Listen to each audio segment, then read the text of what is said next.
11th hour, 11th day.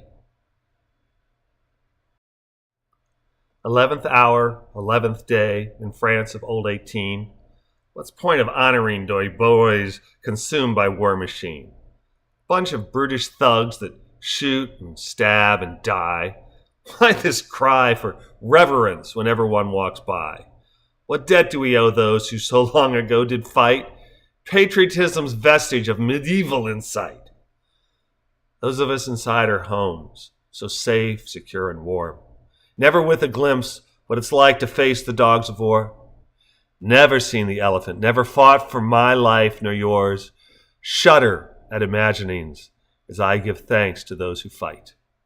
Thank you to our veterans and their families. Praise I'm shielded from the truth about what I write. Yesterday, I had a conversation with a hardcore Trumpster age mate, and the conversation turned to returning veterans, especially those from Vietnam. Rick and I disagree on most everything politic, frequently wholly disagreeing and sometimes partially.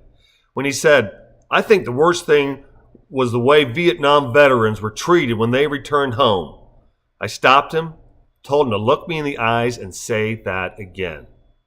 Rick hesitated.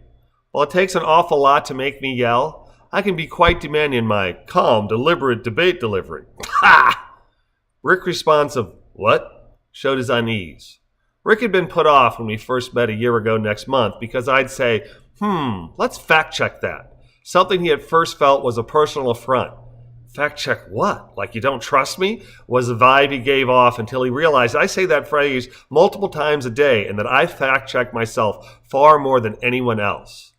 I again urged him to repeat himself. "You mean that the way Vietnam veterans were treated when they returned home wasn't the worst thing?" he asked, his voice thick with incredulity. "I didn't say that," I replied. "Now look me in the eye and say it again." "All right. The worst thing was the way Vietnam veterans were treated when they returned home," Rick said, looking me squarely in the eye.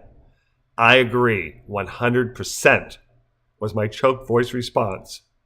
Absolutely deplorable. Thank you, veterans, from me and Rick.